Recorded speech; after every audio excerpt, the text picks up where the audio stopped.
There's 4 things to do to lose weight during menopause. Now, obviously, I'm not a woman going through menopause, but I've worked with thousands who are. Their average results are 20 to 45 pounds of fat in 6 weeks. Number 1 is don't focus on the scale. Focus instead on getting healthy. The reason why that's so important is because health needs to be the major focus, not weight loss. When you just focus on weight loss, you tend to do things that actually make the problems worse in the long run. Also, it just drives you crazy all day long. So instead, focusing on just getting healthy. And these other 3 things I'm going to share with you will help you do that. Number 2 is instead of focusing on how much you're eating, start focusing on what you're eating. The reason why this is key is because when women are going into menopause, perimenopause, and menopause, the reason why they end up having symptoms like weight gain during menopause is because their body's out of balance, particularly with things like hormones, blood sugars, and inflammation. So if you're only focusing on how much you're eating, you can actually create caloric deficits that cause more imbalance. And you're not going to be using foods to promote balance and start to resolve some of the imbalances that are going on. But by focusing on what you're eating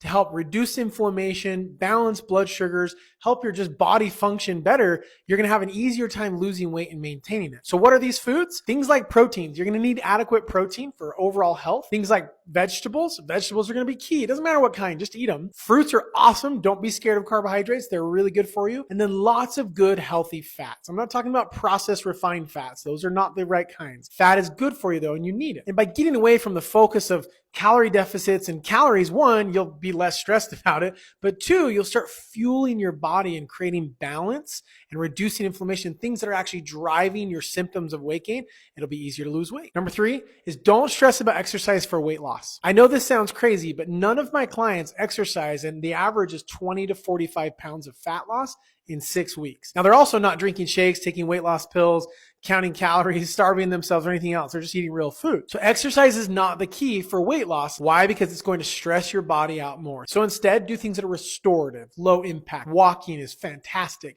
Yoga, stretching, Pilates, those types of things are going to be so good for your body, again, to promote balance. But if you're constantly stressing out your body, it creates imbalance and causes your stress hormones to stay heightened. And number 4 is you do need water. Make sure you're drinking anywhere from like 80 to 100 ounces of water per day is a pretty good place for most people to start when you're trying to lose weight. Also, it's really important to make sure you have a good electrolyte balance. So even just adding a little mineral salt to your water is really helpful. There's other ways to help promote balance, but a lot of electrolyte powders and drinks have a lot of chemicals and things. There are a few really good brands that we recommend, but just mineral salt can go a long way in staying hydrated. And here's a bonus, number 5, is I always say, get good sleep. Now, sometimes that's easier said than done, I know, but we always want to shoot for about 7 to 9 hours of sleep. And one of the best ways to do this is just create routine before bed. Try to go to bed a little earlier, cut out screens, all the stuff that people talk about. The routine is going to be key, and then shoot for that because that'll make weight loss a lot easier.